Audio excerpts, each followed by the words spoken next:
Este vídeo tem como objetivo ampliar a visão sobre o trânsito, que é hoje muito restrita ao automóvel. Partindo dos conceitos de mobilidade e movimento, vamos entender por que, apesar de todos os benefícios, o trânsito se transformou em uma grande fonte de problemas e tentar compreender nossa participação em tudo isso.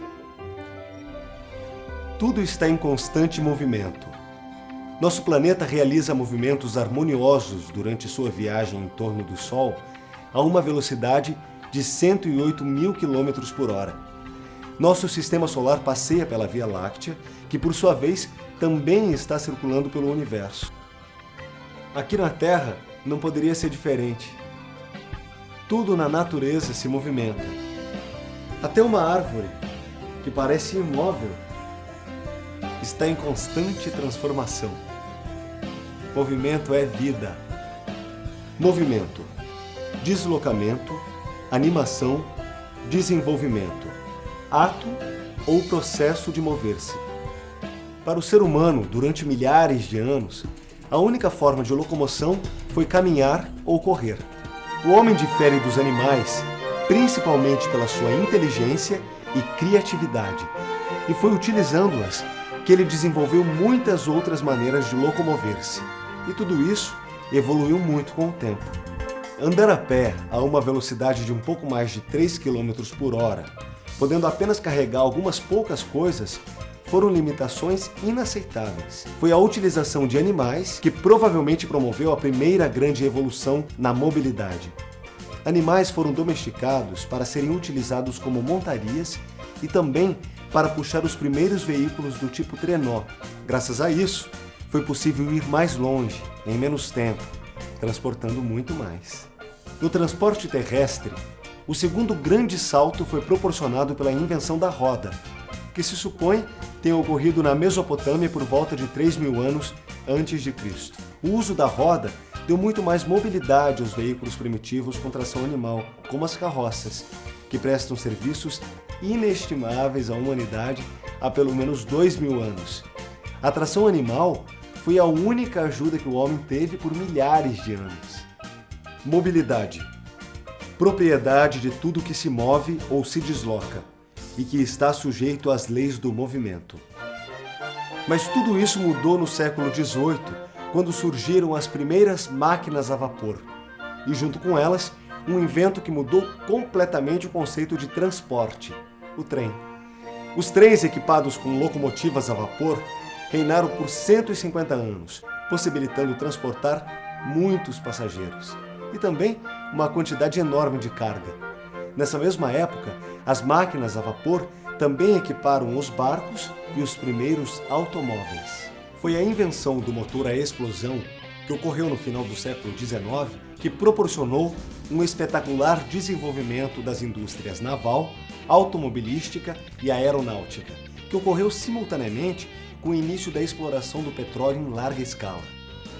Devido à facilidade da fabricação dos motores e à abundância de combustíveis derivados do petróleo, multiplicou-se a produção de barcos, navios, motocicletas e automóveis. Foi nessa época também que começaram a ser fabricados os aviões. O homem conquistou os ares e começou outra conquista impressionante: a conquista do espaço. No século XX, o que aconteceu em termos de mobilidade humana foi realmente impressionante. Em 1900, existiam alguns poucos veículos motorizados e não havia ônibus nem caminhões. Hoje existem mais de 800 milhões de veículos em circulação em todo o mundo e calcula-se que daqui a uns 30 anos esse número irá dobrar. Importante notar que essa evolução não ocorreu de maneira homogênea e os novos meios de locomoção não substituíram completamente os anteriores. Montarias e veículos puxados por animais são utilizados até hoje e em alguns locais continuam sendo os únicos recursos disponíveis. Contrastando com isso, em algumas cidades é possível encontrar quase todos os meios de locomoção, muitos deles disputando o mesmo espaço. Nessa história toda, tem uma coisa muito importante que não podemos esquecer. Apesar de toda a evolução, o homem sempre continuou a utilizar sua maneira natural de locomover-se. andar a pé. Não importa qual é o meio de transporte, todos nós continuamos a ser pedestres. E é dessa maneira que mais utilizamos o trânsito. O que hoje conhecemos por trânsito trata-se, na verdade, de um complexo sistema social do qual todos dependemos diariamente para ir para o trabalho, voltar para casa, para passear, viajar, para despachar as mercadorias que fabricamos, para receber nossas encomendas. Além disso, muitas pessoas trabalham diretamente no trânsito. Motoristas profissionais, técnicos e agentes de trânsito, transportadores, vendedores ambulantes e muitos outros. É importante entender que as pessoas utilizam o trânsito com os mais diversos objetivos, e isso pode ser a origem de alguns conflitos. Muitas pessoas dependem dos sistemas de transporte coletivo, que podem ser encontrados em diversos níveis de evolução, desde um trator agrícola rebocando uma carreta improvisada para passageiros, veículos rodoviários de todos os modelos e tamanhos, até os modernos metrôs, como os da cidade de São Paulo, por exemplo, que transportam mais de 2 milhões de pessoas por dia. Somente no Brasil, a cada ano, 2,5 milhões de novos veículos entram em circulação no trânsito. O grande aumento no número de veículos causou profundas transformações nas cidades. Imóveis tiveram que ceder espaço para grandes avenidas e estacionamentos. O planejamento urbano ficou em função do trânsito e dos veículos, e não mais em função dos pedestres. Sem dúvida, isso trouxe alguns inconvenientes. Muitas cidades já não comportam mais tantos veículos transitando ao mesmo tempo. Os congestionamentos são cada vez mais comuns em certos horários. As pessoas estão sendo estimuladas a deixar seus automóveis em casa e andar mais a pé e utilizar mais o transporte coletivo.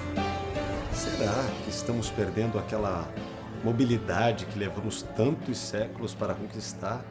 Qualquer corpo ou objeto que está em movimento poderá colidir com outro corpo que também esteja em movimento, ou mesmo parado. Parece que não estávamos preparados para um número tão grande de veículos em movimento e tanta gente disputando espaço.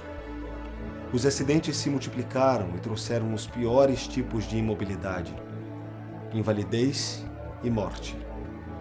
Pode parecer um paradoxo, mas a verdade é que na sua procura por mobilidade, o homem acabou encontrando também a morte. O trânsito brasileiro mata mais de 50 mil pessoas por ano, o que é igual a 150 pessoas por dia, o equivalente a uma queda de avião de passageiros todos os dias. Um acidente de avião causa muita movimentação e grande consternação. Essa importância não é dada aos acidentes de trânsito. Será que a vida de quem está no trânsito vale menos? Enquanto você assistia esse vídeo, só no Brasil ocorreram 19 acidentes. 6 pessoas ficaram feridas e uma pessoa morreu. Não gostamos de falar de morte, talvez por isso fazemos de conta que ela não existe. Parece que nunca irá acontecer conosco, mas pense bem. Se a morte não assusta, a invalidez impressiona muito. Afinal, ninguém gostaria de ser condenado a passar o resto da vida numa cadeira de rodas. Será que basta ter cuidado no trânsito? Se você for muito cuidadoso no trânsito, poderá deixar de ser culpado, mas mesmo assim, poderá ser vítima de alguém descuidado. Por isso, o trânsito continua sendo um problema seu, e meu, e de toda a sociedade. Não há como se isentar.